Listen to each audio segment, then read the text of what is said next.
क्रिया को करने वाला ही करता है। तो ऐसे में क्रिया का सीधा असर या सीधा संबंध या सीधा प्रभाव किस पर पड़ता है? कर्ता पर। तो नाचना यहाँ पर क्या है? एक क्रिया है। और शंकर कॉलेज जा रहा है, तो यहाँ पर जाना एक क्रिया है। देखिए लाती है में कौन से भी ज्यादा महत्व क्या रखता है? क्या लाती है करके यहाँ पर पहले आता है। सीधा क्रिया का प्रभाव जो है कर्ता पर पड़े, तो कौन है कर्ता यहाँ पर?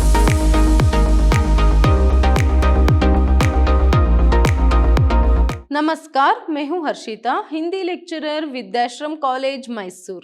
आज हम मैसूर यूनिवर्सिटी के फर्स्ट सेमेस्टर बीकॉम की हिंदी पाठ्यक्रम से क्रिया जो है उसे देखेंगे। देखिए इस बार आपको यूनिट 4 के अंतर्गत व्याकरण जो है रखा गया है। क्यों रखा गया है? व्याकरण का महत्व क्या है, इसे पहले के सेशन में क्या है मैंने आपको बताया था। तो अभी यहाँ पर सीधा जो है हम क्रिया जो है उस पर चर्चा करेंगे। किसे क्रिया कहते हैं? क्रिया मतलब क्या है पर? वर्ब। तो क्रिया मतलब क्या है पर? काम। तो यहाँ पर काम करने की या फिर किसी भी शब्द से क्या है क्रिया के होने का या फिर काम के होने का बोध जो है उन्हें हम क्या कहते हैं पर? क्रिया कहते हैं। देखिए यहाँ पर डेफिनेशन देखिए, जिस शब्द अथवा शब्द समूह के द्वारा किसी कार्य के होने अथवा करने का बोध हो उसे क्रिया कहते हैं। मतलब यहाँ पर क्या है? किसी भी शब्द से या फिर शब्द समूह के द्वारा यहाँ पर किसी भी कार्य का होने का जो बोध होना, मतलब काम चल रहा है, ये जो बोध करा है ना, उसे हम यहाँ पर क्या कहते हैं? क्रिया करके कहते हैं। उदाहरण के लिए यहाँ पर देखिए, गीता नाच रही है, शंकर कॉलेज जा रहा है। तो ऐसे में क्या है? कौन नाच रहा है यहाँ पर? गीता नाच रही है। तो नाचना यहाँ पर क्या है? एक क्रिया है। और शंकर कॉलेज जा रहा है, तो यहाँ पर जाना एक क्रिया है। जाना यहाँ पर अपने आप में एक क्रिया है और क्या है? नाचना अपने आप में एक क्रिया है। तो इसका बोध यहाँ पर नाच रही है, जा रहा है करा। देखिए यहाँ पर इनमें नाच रही है और जा रहा है शब्द जो है यहाँ पर व्यापार का जो बोध है कराते हैं, मतलब काम चल रहा है इसका बोध जो है कराते हैं। तो यहाँ पर क्या है? ये जो है क्रिया है इस वाक्य में। तो नेक्स्ट देखिए यहाँ पर धातु। क्रिया के मूल रूप को धातु कहते हैं, इसे यहाँ पर आपको याद रखना है। किसे धातु कहते हैं? क्रिया के मूल रूप को धातु कहते हैं। जैसे यहाँ पर देखिए, लिख, पढ़, जा, खा, गा, रो आदि, मतलब ये सभी मूल रूप है। तो इसी से जो है यहाँ पर क्रिया शब्द जो है बनते हैं। जैसे धातुओं से, इन धातुओं से कैसे बनते हैं? देखिए लिखता है, पढ़ता है, फिर पढ़ना, लिखना आदि, ये सभी मतलब क्या है यहाँ पर? रो एक अगर मूल धातु है तो बच्चा रो रहा है, या फिर बच्चा रोना बंद कर दिया है, बच्चे ने रोना बंद कर दिया है। तो देखिए यहाँ पर रूप जो है बदलता, मगर मूल धातु जो है वही रहता है। यहाँ पर क्रिया के भेद को देखिए। क्रिया के यहाँ पर कर्म की दृष्टि से और प्रयोग की दृष्टि से क्या है? दो विभाजन किया गया है उसके भेदों को। तो पहले कर्म की दृष्टि से अगर हम देखेंगे तो अकर्मक क्रिया, सकर्मक क्रिया और द्विकर्मक क्रिया करके यहाँ पर भेद जो है कर्म के आधार पर किया गया है। देखिए यहाँ पर अकर्मक क्रिया किसे कहते हैं? अकर्मक क्रिया जिन क्रियाओं का फल सीधा कर्ता पर ही पड़े वे अकर्मक क्रिया कहलाती है। ऐसी अकर्मक क्रियाओं का कर्म की आवश्यकता नहीं होती। देखिए यहाँ पर सीधा क्रिया का प्रभाव जो है कर्ता पर पड़े, तो कौन है कर्ता? यहाँ पर कौन है कर्ता? देखिए जो यहाँ पर काम को करता है, क्रिया को करने वाला ही करता है, क्रिया को करने वाला ही करता है। तो ऐसे में क्रिया का सीधा असर या सीधा संबंध या सीधा प्रभाव किस पर पड़ता है? कर्ता पर। तो ऐसे में क्या है? यहाँ पर क्या है? इसमें कर्म की आवश्यकता जो है नहीं रहती है। ऐसे वाक्यों में कर्म की आवश्यकता यहाँ पर नहीं होता है। जैसे यहाँ पर क्या है? उदाहरण अगर आप देखेंगे तो गौरव रोता है, सांप रेंगता है, रेलगाड़ी चलती है। तो यहाँ पर कर्म नहीं है। देखिए यहाँ पर गौरव यहाँ पर कर्ता हो गया और रोता है क्रिया। तो यहाँ पर सिर्फ क्या है? एक कर्ता है और क्रिया है, कर्म नहीं है। तो इसीलिए इसे अकर्मक क्रिया कहते हैं, जिसमें सिर्फ क्या है? एक कर्ता और एक क्रिया ही रहे और क्रिया का सीधा संबंध कर्ता से रहे और क्रिया का सीधा असर या प्रभाव जो है कर्ता पर रहे। देखिए यहाँ पर रोता है, कौन रोता है? गौरव रोता है। सांप रेंगता है, क्या रेंगता है? यहाँ पर सांप रेंगता है। तो सांप करता है और रेंगता जो है यहाँ पर क्या है? क्रिया है। तो यहाँ पर नेक्स्ट रेलगाड़ी चलती है, तो चलना यहाँ पर एक क्रिया है, चलती है मतलब चलना एक क्रिया है, तो रेलगाड़ी यहाँ पर करता है, कौन चलता है यहाँ पर, रेलगाड़ी चल रही है। तो इस तरह जो है यहाँ पर ये सभी जो है अकर्मक क्रिया जो है कहलाते हैं ऐसे शब्द। नेक्स्ट देखिए यहाँ पर सकर्मक क्रिया। देखिए जिन क्रियाओं का फल कर्ता को छोड़कर कर्म पर पड़ता है वे सकर्मक क्रिया कहलाता है। इन क्रियाओं में कर्म का होना आवश्यक है। सकर्मक क्रियाओं के अगर यहाँ पर उदाहरण हम देखेंगे तो आपको पता चल जाएगा। देखिए वह लेख लिखता है, सविता फल लाती है। मतलब क्या है यहाँ पर, क्रिया का जो सीधा संबंध या असर जो है कर्ता पर ना पड़ते हुए अगर कर्म पर पड़े तो उससे हम यहाँ पर क्या कहते हैं, सकर्मक क्रिया। यहाँ पर कर्म की महत्व जो है रहता है और क्रिया का सीधा सीधा संबंध किससे रहता है, कर्म से रहता है। तो ऐसे में जो भी सकर्मक क्रियाएं रहते हैं, जो शब्द वाक्य या फिर रहते हैं, उसमें जो है यहाँ पर कर्म की महत्व रहते हैं और कर्म तो रहता ही है। तो यहाँ पर एक कर्ता, कर्म और क्रिया जो है रहते हैं। तो ऐसे में क्रिया का सीधा संबंध, असर या फिर प्रभाव किस पर पड़ता है, कर्म पर, कर्ता पर नहीं। अकर्मक क्रिया में कर्ता पर और सकर्मक क्रिया में कर्म पर। उदाहरण देखिए, वह लेख लिखता है, वह लेख लिखता है। तो ऐसे में वह अगर करता है, लिखता है मतलब लिखना अगर क्रिया हो गया तो लेख जो है यहाँ पर क्या है, कर्म है। नेक्स्ट देखिए, सविता फल लाती है। तो सविता यहाँ पर क्या है, कर्ता हुई, तो यहाँ पर लाती है मतलब लाना एक क्रिया है, तो वही फल क्या है, यहाँ पर कर्म है। तो यहाँ पर लाती है, क्या लाती है, देखिए लाती है में कौन से भी ज्यादा महत्व किस क्या रखता है, क्या लाती है करके यहाँ पर पहले आता है। तो ऐसे में क्या है, सीधा संबंध कर्म पर है, कर्ता पर नहीं। नेक्स्ट यहाँ पर भी देखिए, लेख लिखता है, लिखता है क्या लिखता है, या फिर क्या लिख रहा है, लेख लिख रहा है, फिर लेख लिखता है। तो यहाँ पर कर्म की महत्व, कर्ता से भी ज्यादा महत्व किसका है, कर्म का है, और क्रिया का सीधा संबंध कर्म से होता है। नेक्स्ट देखिए, द्विकर्मक क्रिया। देखिए जिन क्रियाओं के दो कर्म होते हैं वे द्विकर्मक क्रियाएं कहलाती हैं। मतलब जिस वाक्य में जो है पर दो कर्मों को अगर हम देखेंगे तो उसे हम क्या कहते हैं, पर द्विकर्मक क्रिया कहते हैं। देखिए, मैंने शाम को पुस्तक दी, यहाँ पर मैंने कर्ता हुआ और पुस्तक दी, मतलब दी जो है यहाँ पर क्रिया है, देना जो है यहाँ पर क्रिया है। तो ऐसे में क्या है, शाम और पुस्तक दोनों कर्म है।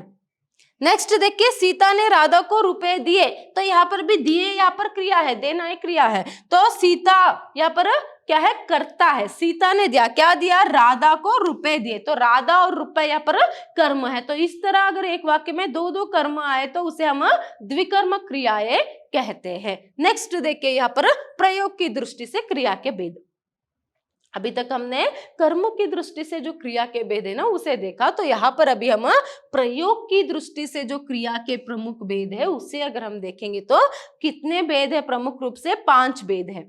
देखिए यहाँ पर सामान्य क्रिया, संयुक्त क्रिया, प्रेरणार्थक क्रिया, नाम धातु क्रिया और पूर्वकालिक क्रिया। चलिए आगे जाकर हम एक एक करके इन्हें देखेंगे। तो पहले है यहाँ पर सामान्य क्रिया। किसे कहते हैं सामान्य क्रिया, जहां केवल एक क्रिया का प्रयोग होता है वह सामान्य क्रिया कहलाती है। जहां पर सिर्फ एक ही क्रिया का प्रयोग होता है सामान्य रूप से उसे हम सामान्य क्रिया कहते हैं। जैसे गीता नाच रही है, वह नहाया, देखिए वहां नहाया, सिर्फ नहाना एक क्रिया का यहाँ पर बोध है, और नाच रही है में क्या है, नाचना जो सिर्फ एक ही क्रिया है, एक ही काम है नाचना है ना, तो उसका बोध होता है। तो ऐसे वाक्यों को या फिर ऐसे शब्द समूह को हम क्या है, सामान्य क्रिया यहाँ पर कहते हैं। नेक्स्ट संयुक्त क्रिया। देखिए जहां 2 अथवा अधिक क्रियाओं का साथ साथ प्रयोग हो वे संयुक्त क्रिया कहलाती है। जहां पर 2 या फिर उससे भी अधिक क्रियाओं का यहाँ पर क्या है, संयोग होता है, प्रयोग होता है, तो उसे हम यहाँ पर संयुक्त क्रिया कहते हैं। जैसे यहाँ पर देखिए, सविता महाभारत पढ़ने लगी, वह खा चुका है। तो यहाँ पर देखिए, सविता महाभारत पढ़ने लगी, तो एक ही साथ देखिए पढ़ने और लगी, यहाँ पर 2 क्रिया का प्रयोग होता है एक ही साथ में, तो वह खा चुका है।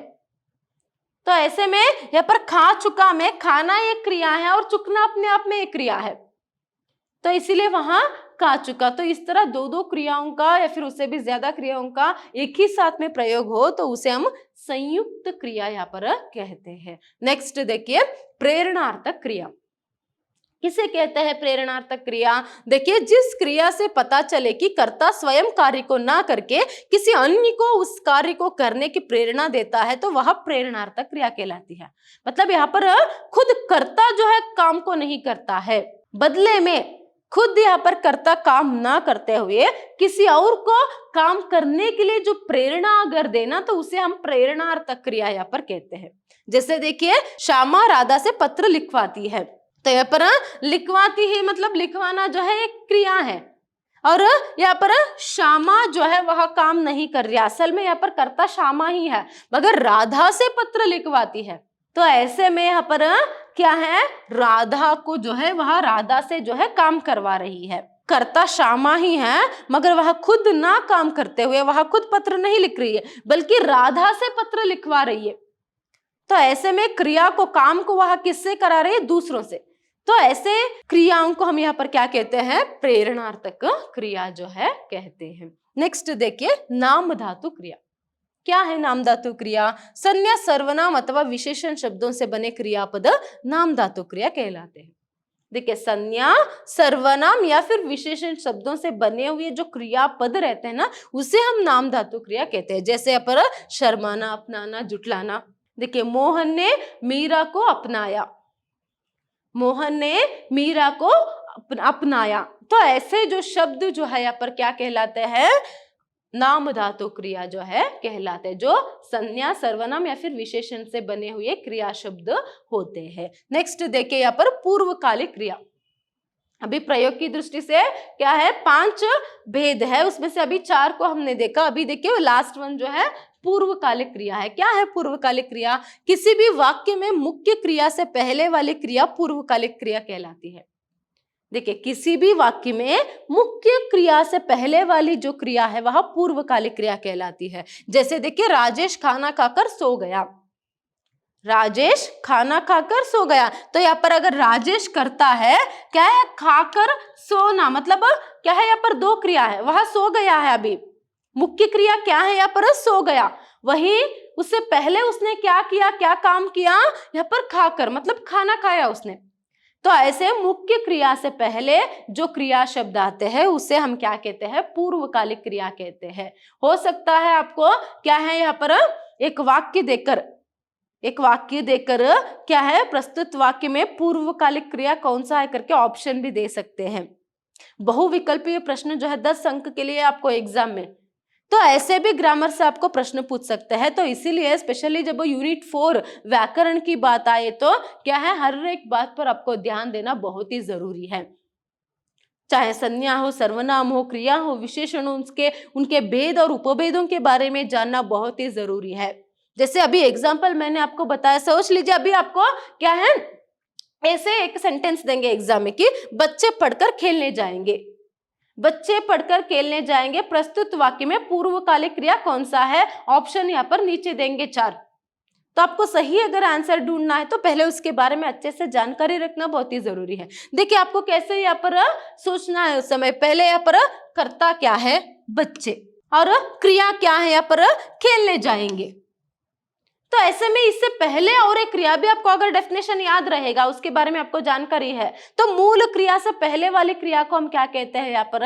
पूर्वकालिक क्रिया। तो पढ़कर, अभी बच्चे पढ़कर बाद में खेलने जाएंगे, तो पहले पूर्व मतलब पहले वह कौन सा काम करेंगे? देखिए, वहां पर उस शब्द में ही है पूर्वकालिक मतलब पहले, तो पहले वह क्या काम करेंगे? यहाँ पर पढ़ेंगे, फिर पढ़ने के बाद जो है वह खेलने जाएंगे। तो ऐसे में संयुक्त क्रिया और पूर्वकालिक क्रिया में आप कंफ्यूज मत हो जाइएगा, क्योंकि संयुक्त क्रिया में भी 2 क्रियाएं आती है और पूर्वकालिक क्रिया में भी 2 क्रियाएं, तो यहाँ पर इसके अंतर को जो है जानना बहुत ही जरूरी है आपको। देखिए, संयुक्त क्रिया में एक ही साथ 2 काम जो है यहाँ पर चलते हैं, मगर पूर्वकालिक क्रिया में एक काम के होने के बाद दूसरे काम का यहाँ पर होने का जो बोध है वह होता है।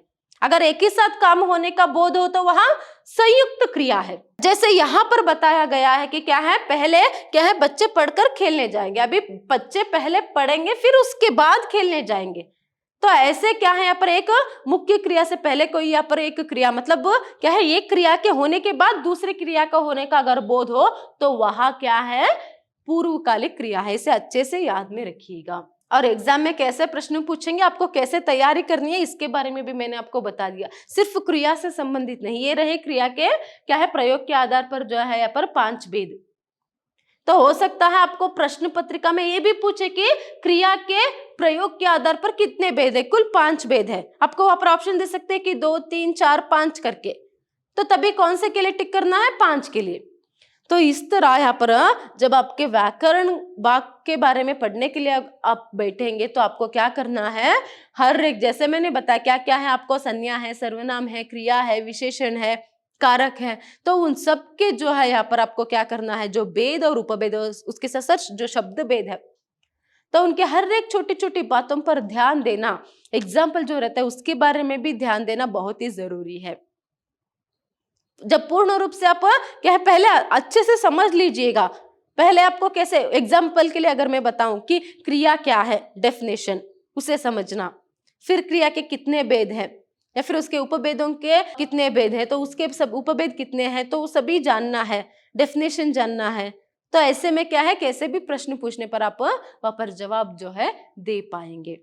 इसीलिए फिर से मैं यहाँ पर आपको एक बात याद दिलाना चाहती हूँ, सिर्फ रट्टा मत मारिएगा। यहाँ पर आपको पढ़कर क्या है, कैसे पढ़ना है, समझकर पढ़ना है।